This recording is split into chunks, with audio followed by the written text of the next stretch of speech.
देखिए, अपन स्टार्ट करते हैं अपना टॉपिक ज़्यादा मैनेजमेंट। तो उसके अंदर जो मेन इंपॉर्टेंट टॉपिक था कि management science as art as well as art. तो सबसे पहले बात करते हैं कि अपन मैनेजमेंट साइंस क्यों पे। तो सबसे पहले हम देखेंगे साइंस है क्या। तो मैं अगर आपको शब्द में बोलूँ, साधारण शब्दों में बोलूँ, तो साइंस है लॉजिकली जो चीज़ होती है वो साइंस होती है। तो इसमें क्या बोला है, अकॉर्डिंग टू जॉर्ज केटेनी, साइंस इज an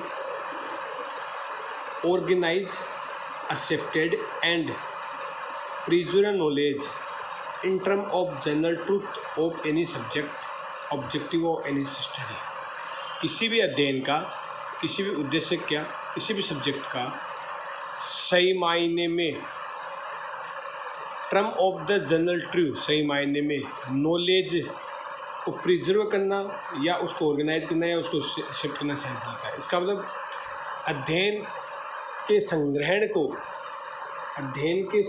को जिसके अंदर कहीं ना कहीं लॉजिक छुपा हुआ है, जो किसी ट्रुथ पर बेसिस है, वो क्या कहलाता है, आपका साइंस कहलाता है। आगे क्या लिखा हुआ, आगे देखते हैं।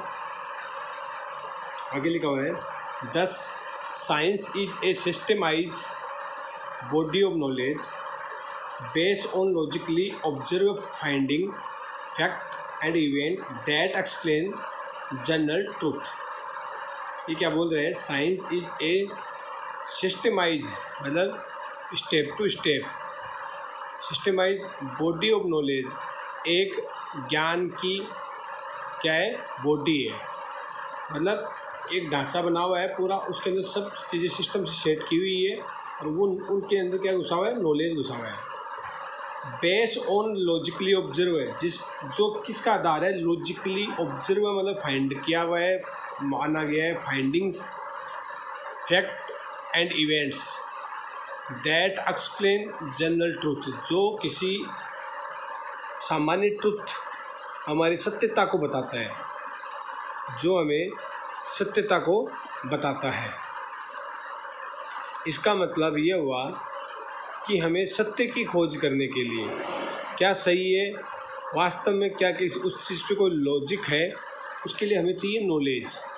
और नॉलेज के संपूर्ण भंडार को हम कह सकते हैं, जो एक सिस्टमेटिक रूप से जुड़ा हुआ है, साइंस कह सकते हैं। आगे चलते हैं। Science has the following feature. Science के ये फीचर्स, आप भैया ये क्यों पढ़ा रहा हूँ मैं, ये मोस्ट इम्पोर्टेंट है। ये आप एग्जाम में ऐसे कैसे लिखना है, पहले ये लिखना है फिर ये लिखना है। अब ये देखो, साइंस की विशेषता लिखते हैं अपन। Science is a systemise body of knowledge giving set of principle theory which are universal applicable. ये बोल रहा है कि साइंस एक स्ट्रक्चर है इसका, नॉलेज का, जिसके अंदर बहुत सारे प्रिंसिपल सेट्स हैं, theories which are universal applicable, जो सभी जगह एप्लीकेबल होते हैं। इसका मतलब उसके अंदर ये नहीं है कि ये एप्लीकेबल नहीं होता, ये सभी जगह एप्लीकेबल होता है बेटा। मतलब साइंस के अगर कोई प्रिंसिपल है, सिद्धांत, जैसे कोई बॉल ऊपर फेंकते हैं तो नीचे आती है वो, तो ये आपने साइंस अच्छे से पढ़ी होगी 10th क्लास तक, तो उसके अंदर देखा होगा कि ये गुरुत्वाकर्षण है। गुरुत्वाकर्षण का मतलब पृथ्वी अपनी ओर खींचती है। फिर एक जगह ऐसी आती है जहाँ पे ऊपर की चीज़ें ऊपर खींचती है और नीचे की चीज़ें नीचे खींचती है, वो मिड पॉइंट होता है। तो हम क्या कहेंगे, हम ये कहेंगे कि साइंस एक सिस्टमेटाइज्ड बॉडी ऑफ नॉलेज है, जो हमें सभी जगह एप्लीकेबल करने होने के लिए यूनिवर्सल प्रिंसिपल देते हैं, यूनिवर्सल थ्योरीज देते हैं। दूसरा पॉइंट क्या बोल रहा है, the principle and theory of science are derived on the basis of the experimentation logically and scientific observation which have universal applicable and validity. ये कह रहे हैं कि साइंस हमें ऐसे जो प्रिंसिपल और थ्योरी देती है, वो है सब के सब एक्सपेरिमेंटल। इसका मतलब सब के सब एक्सपेरिमेंट किए हुए हैं, कहीं ना कहीं से वो सब के सब ऐड किए हुए हैं, टोटल किया हुआ है, जुड़े हुए हैं। उसके अंदर ऐसे नहीं है कि भाई वो किसी लॉजिक बेस पे नहीं हो, ऐसा कुछ नहीं है। सब के सब कहीं ना कहीं एक्सपेरिमेंट किए हुए होते हैं। उसके बाद चलते हैं अपन, the principle so cause and affect relationship. बहुत मोस्ट इंपॉर्टेंट लाइन है, सो कोज एंड अफेक्ट, कारण और उसका प्रभाव हमें साइंस देती है क्या कारण था, उसका प्रभाव क्या है, क्या कारण था, उसका प्रभाव क्या है, ये बताती है। तो मतलब किसी भी चीज़ का कारण और उस कारण से होने वाले प्रभाव दोनों की स्टडी को बताता है अपन को साइंस। उसके बाद में चलते हैं बेटा अपन आगे। तीसरे फीचर्स क्या है, principle show cause and effect relationship, दोबारा लिख दिए तो आ गया अपना।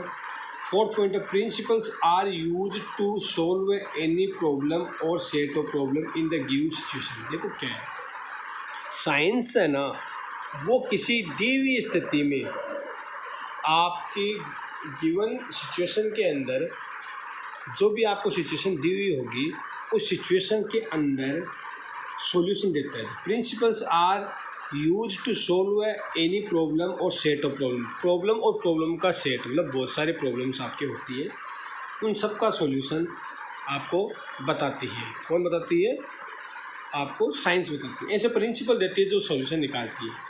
Point number 5, principles are based on repeated experimental and their validity is tested. देखो दोबारा आ गया एक पॉइंट बहुत अच्छा कि principles are based on repeated experimental, मतलब ये जो प्रिंसिपल बने हैं ना, वो प्रिंसिपल बनने से पहले हज़ारों बार, लाखों बार, मतलब एक चीज़ को साबित होने के लिए बहुत बार एक्सपेरिमेंट करना पड़ता है बेटा। जैसे अभी कोरोना की वैक्सीन नहीं मिली, उस पर एक्सपेरिमेंट किया जा रहा है। इट मीन्स क्या है कि वो देख रहे हैं कि इससे कोरोना नहीं होगा क्या, अगर उस दवाई को लगाने के बाद कोरोना हो रहा है, इसका मतलब ये हुआ कि अभी तक वो दवाई सही साबित नहीं हुई। हमें क्या करना पड़ता है, एक्सपेरिमेंट करना पड़ता है and their validity is tested, और उसकी फिर वैलिडिटी टेस्ट की जाती है कि कितने साल तक काम करेगा, ये वैलिडिटी अपने को टेस्ट करनी होती है। तो ये आपकी चीज़ हो गई आपकी साइंस की फीचर्स। अब हम जो पढ़ने वाले हैं वो मोस्ट इम्पोर्टेंट चीज़ ये है, हाउ वी लिंक